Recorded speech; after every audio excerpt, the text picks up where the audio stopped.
Honda has pulled off here with this Passport is super surprising. It's not surprising because it's more capable than you'd expect in the dirt. The surprise comes from the fact that that extra capability not only pays off here in the dirt, but it makes it a better Passport out in the real world.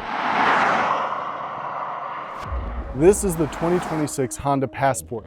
This specific one is a TrailSport. This is Honda's off-road trim package. There was one available on the last generation Passport, but it was more of an appearance package. This time around, they've equipped it with these rather serious-looking 31-inch all-terrain tires. They've changed the suspension tune to be more compliant off-road. They've fiddled with the torque vector in the rear end. They've lifted it up a little bit. But overall, this dovetails with the Passport's just tougher new look. And this makes sense. The TrailSport makes up the majority of the Passport lineup. While they all look like this generally, where they are wider because they are wider, they're longer because they're longer, and they're boxier because they're boxier. But we're here to see how the Passport balances this newfound off-road capability with what the Passport's been known for and how it's really used day to day, which is out here on the road. So what are we doing on-road in the TrailSport, which is supposed to be the off-road Passport trim level? Well, this is where most Passports are going to spend their time, whether it's a TrailSport or otherwise. And the good news is none of the upgrades change what most people associate with Honda driving dynamics. It's not as sporty as some of Honda's cars, obviously. It's an SUV.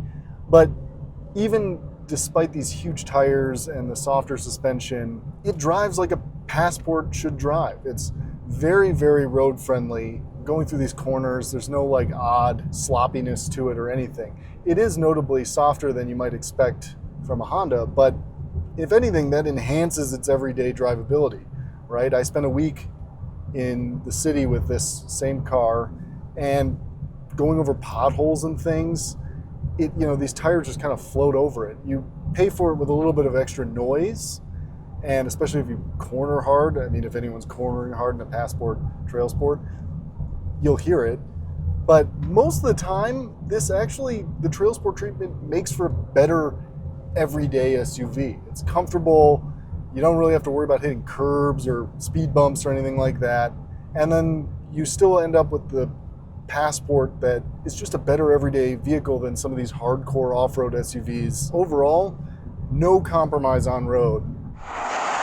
One of the less visible changes to the new generation Passport is under the hood. That's 3.5 liter V6 is actually all new. The specs are almost exactly the same as before.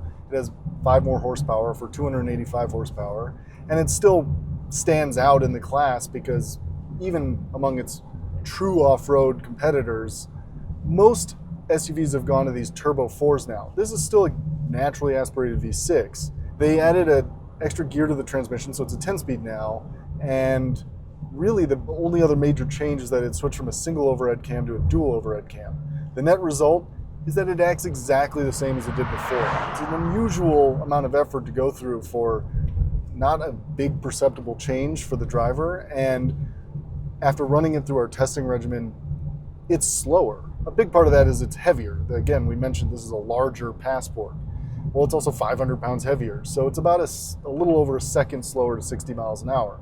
It is nice, whether you're looking at true off-road competitors or just regular mid-size SUVs, it's still pretty rare to have a naturally aspirated gas V6 under the hood. And so the Passport, if you can't stand the sound of a 4-cylinder, you're going to get the V6 here because it's the only engine choice.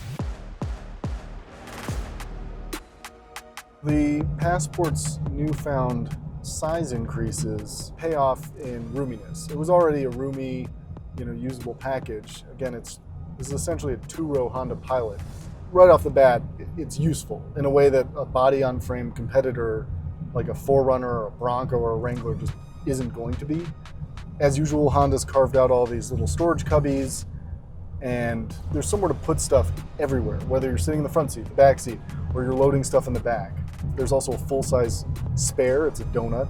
It's just a really well-packaged vehicle, and again, whether you're actually going on adventures or not with this TrailSport, that's just practicality that you can use every day. So the Passport's extra size isn't just a benefit inside. On the exterior, it's just boxier. And so a lot of that extra dimensional stuff goes into that. They angled the whole thing up, and it looks tougher in the front. Not only is the car wider, but it looks wider because the headlight and grille are just this wide strip. Looks really tough. But in terms of differences between regular Passports and the TrailSport, there aren't many. It's mostly just badges, the tires, and the faux vent that's at the leading edge of the hood.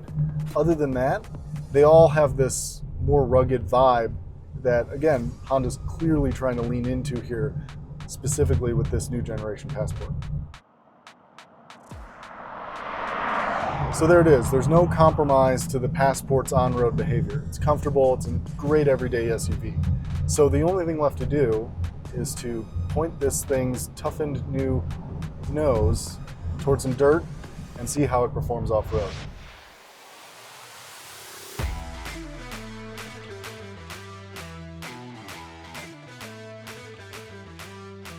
So here we are, pointed at this fairly steep hill. It's a good time to outline the huge difference between the first Passport TrailSport, the last generation model, and this one. Honda took a way more comprehensive approach this time. So you have the all-terrain tires, you have hardware changes as well. The suspension is a little softer, both for a little extra comfort when we're doing stuff like this, but also for better axle articulation. So that's important because this is still a fully independently sprung car-based SUV. It doesn't have live axles or locking axles. None of that hardcore stuff you might get in like a Wrangler, for example. But it does have a fairly capable all-wheel drive system with torque vectoring on the rear axle. There's a twin clutch unit that can distribute torque across the rear axle, and you feel it right here. You're gonna hear some brake noises, but that's just the car using all of these electronic widgets to ensure that we're just moving forward, that the tire doesn't get hung up or stuck or slipping. And if it does, it starts to shove power using either the brakes or that twin clutch setup to the wheel that has traction. Now, we just made that up, no problem. That was in Trail, and it brings a couple of extra things here, different throttle map, some extra traction control settings, and this nifty camera that we relied on to smoothly get up that hill. This Passport TrailSport is really surprising. It's not surprising in a, oh my God, it's gonna chase a Wrangler down the trail kind of way, but it's surprising in that Honda has truly delivered better capability than it had before, without question. But what it's also doing here is enhancing what was already good about the Passport. So we talked about how most Passports are gonna live on pavement, and this one will too, no doubt about it. But it's better for it, right? So the big tires, the squishy suspension, it doesn't hurt the driving experience. And if you live in a pothole-strewn city or, someplace that gets a lot of snow, all these things actually enhance the everyday experience. This is a more comfortable Passport than it was before. The driving experience isn't impacted at all on road. And if for some reason you get it in your head that you want to start going up over hill and dale with your Passport, it can back up the look now. This is for someone who wants a comfortable, roomy, practical two-row SUV that looks a little cooler, but also can actually do these things in a pinch.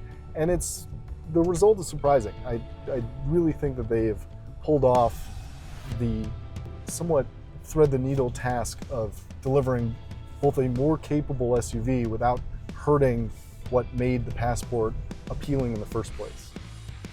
For the buyer who's looking for a reasonably adventurous SUV that still has an overwhelming amount of everyday practicality and comfort and utility, the Passport TrailSport is it.